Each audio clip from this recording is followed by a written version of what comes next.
Hey everybody, Mike Hartman here of the Ohio Bigfoot Research and Investigation Center. And today we're going to be talking about infrasound. I have been digging deep into infrasound. And because it's a new thing in the world of Bigfoot, it's something that has just in the past year or two or three started coming around more and more predominantly. And I just wanted to get into it and see what it was all about. And I found a lot of misconceptions about it. For instance, infrasound begins at 20 hertz. Now, 20 hertz is supposed to be below the level of human hearing, which is incorrect.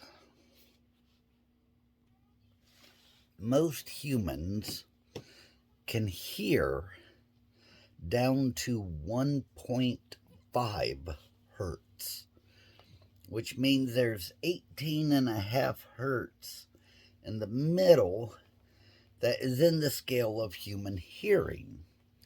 In fact, many earbuds are designed to work at 1.5 hertz, as well as hearing aids, which often can go down to 1 hertz.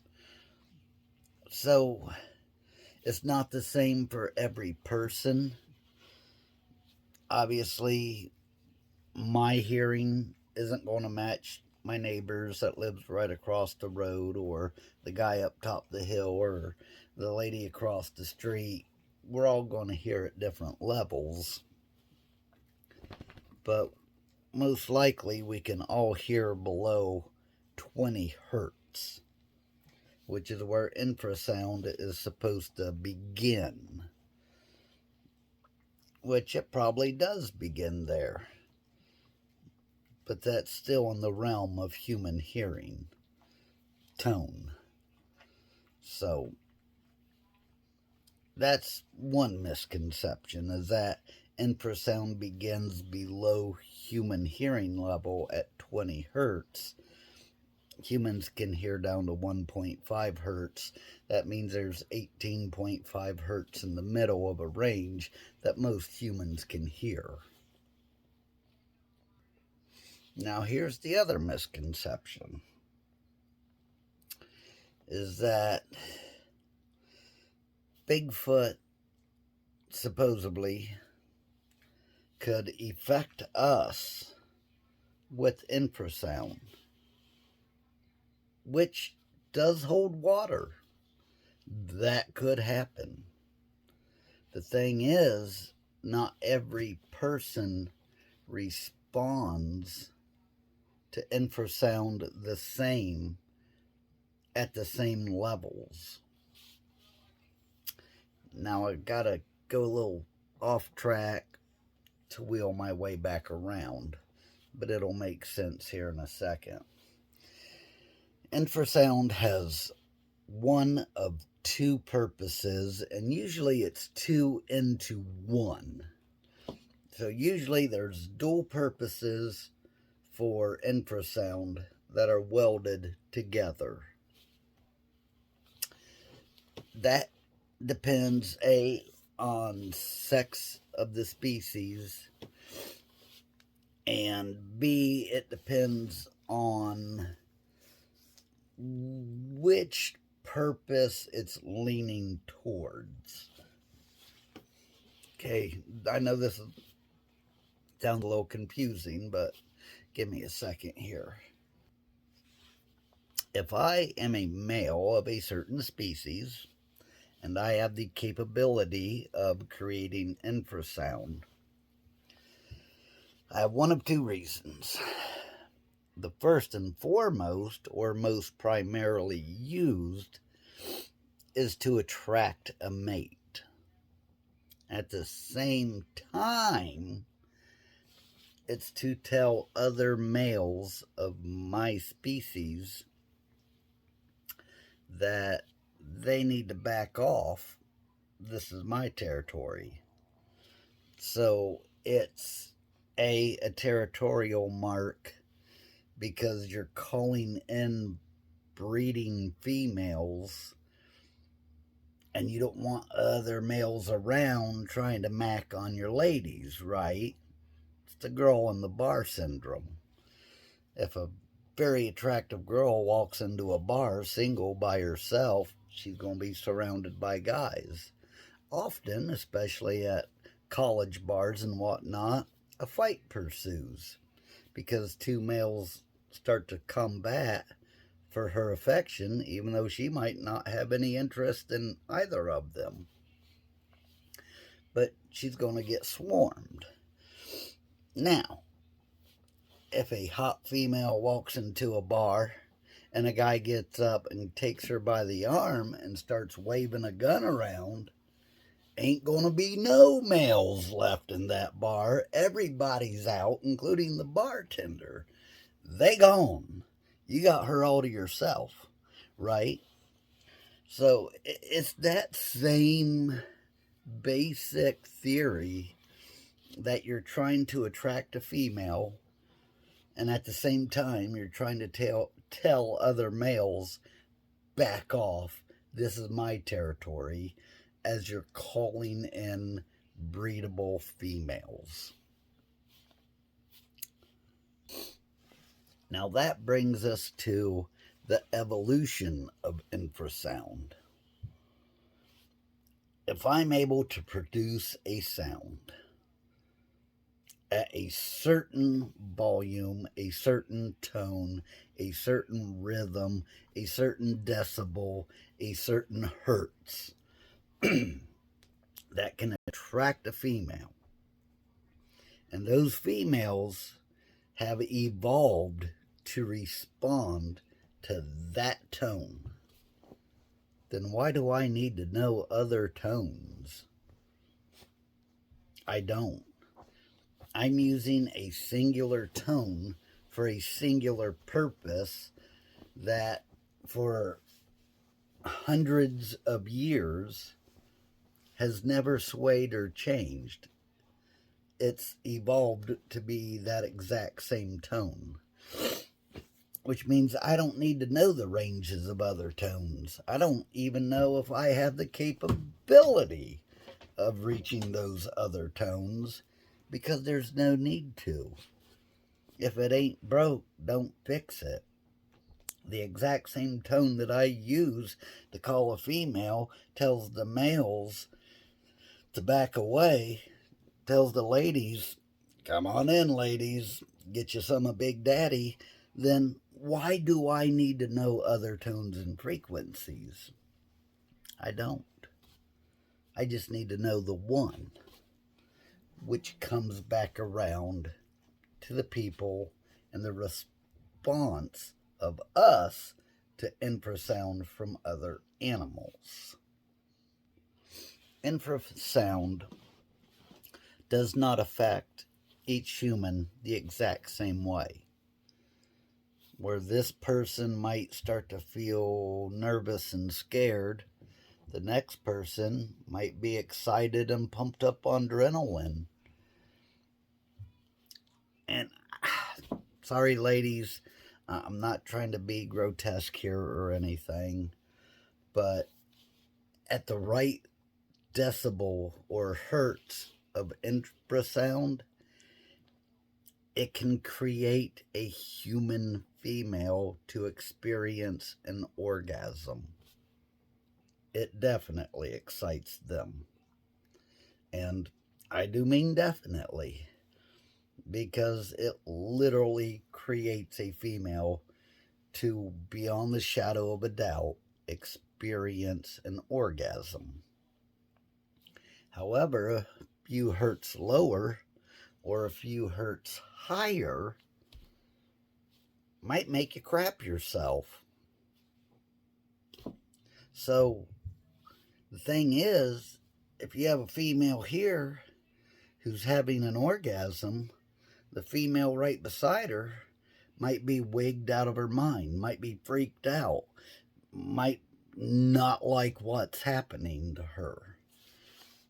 So, for Bigfoot, now in males, I've never heard of it or read of it, and I did hours of research this week. I'm trying to give you the short version. That I know of, it cannot create a male to have an orgasm, though it probably could. I don't see why it wouldn't. I just didn't pursue that. Okay, but it probably could.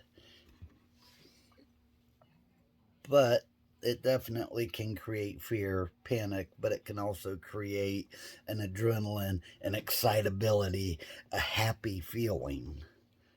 A happy feeling. Okay, now this is the great trap. Animals have evolved to use a certain level hertz of infrasound for the express purpose of finding a mate and at the same time telling opposing males to stay away. So they don't have any need for the other ranges of infrasound. But if a Bigfoot wanted to use infrasound against me, okay, let's say I'm sitting in the woods, I'm leaned up against a tree, I'm enjoying a fire. And a Bigfoot sees me and does not want me there. He has to have the ability, or she, to A, produce infrasound, and C, guess the exact level of infrasound that it would take to move me. Okay? So it could hit it at a certain level and hair standing up. There's a brisk breeze tonight. Okay? It could be that, man, I don't know what's going on, but I'm just feeling good, I'm feeling great. So it has to keep increasing and increasing and increasing and increasing and increasing and getting more intense and more intense and more intense and more intense and more intense until it finds my level that I'm like, screw this, I'm out of here, I want to go, I'm panicked, I'm leaving. But here's the problem with that. Infrasound only affects you for as long as it's happening. So let's say I find the exact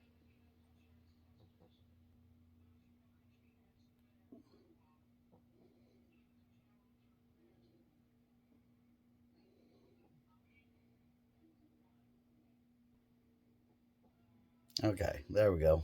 Had a phone call. Let's say I find the exact level, the exact hertz of decibel, or whatever it requires to make a female have an orgasm. Okay, let's just throw it out there. Let's say I'm trying to make a female horny. I want her to think that she's breedable and get her excited, right? I'm the guy at the bar throwing cash around, trying to look all cool and whatnot, right? You could literally stop that infrasound and stop her from having that orgasm would never complete. It wouldn't finish because the sound didn't continue. If I want to do a hertz of infrasound that would scare the bejesus out of my best friend, or even make him mess himself and lose bodily function, I would have to hit it, and I would have to be able to prolong it until that happened. So now I've got dual levels. I've got to find the level of, the hertz of infrasound it requires for that to happen. Well, then I got to find the length of time it requires for that to happen. So now I'm adding length of time, and I'm channeling. See how I can't go up and down? I can't go. See, I, the brain doesn't work that way. It does not work that way. You would have to prolong it, put it out there.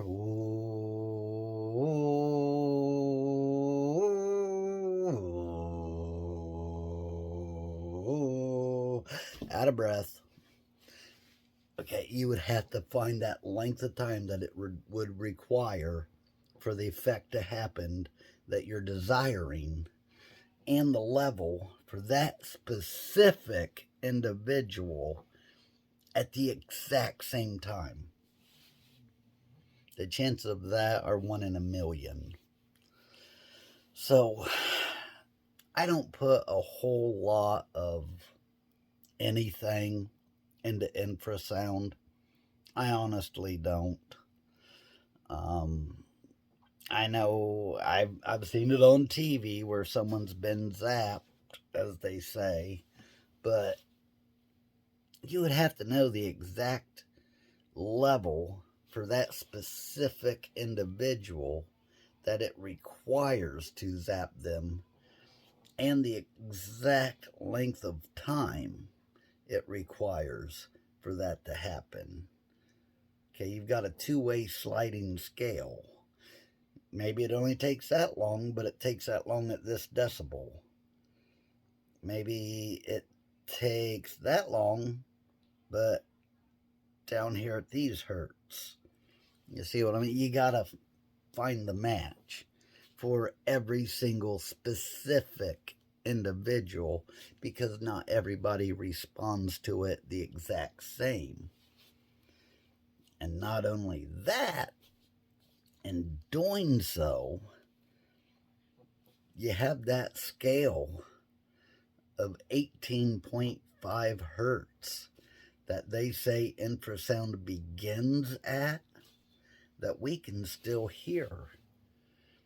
Thus, we would be able to acknowledge that it is in fact happening to us. Thing is, it's a wave. It's like a sound wave. It's a shock wave. There's no such thing as silent infrasound. It's just beyond our hearing. But now we know that the human range of hearing is actually 18.5 hertz lower where infrasound begins than previously thought. That's why we're able to hear whale tones and things like that, whale calls, dolphin squeaks. And then you have to hit the right decibel, because if there's a female over there, I don't want her in my woods. She's in my territory. Bam, she has an orgasm. Well, that didn't go my way. Okay, so maybe she's a female, and I'm a male Bigfoot, but she's a human female, but I still want to check her out. She's bipedal and she has tatas, right? So, and she screams and takes off running or pukes all over the forest floor. Well, screwed that up, didn't I? I have to know the exact level to hit her with for the response that I'm desiring.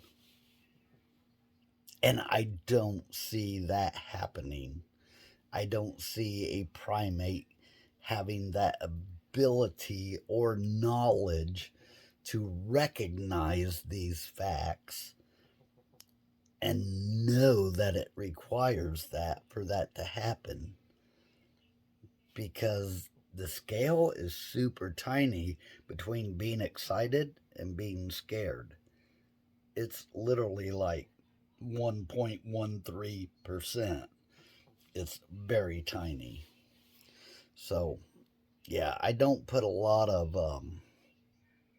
faith into Bigfoot having the ability to do infrasound, or at least if he can, being able to properly project it for a length of time desired at the decibel desired for a specific individual for the intended purpose of it.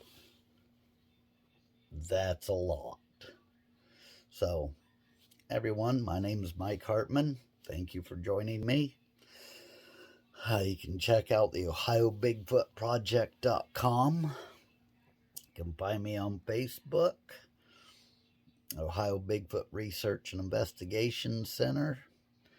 I wrote some books, put them on Amazon. OhioBigfootProject.com will get you to those links. And that's about it. Everyone have a great evening. I hope you have a happy Thanksgiving. It is coming up Thursday. Today is Sunday before. So get out there in the woods, because remember, zero evidence searched for will ever be found.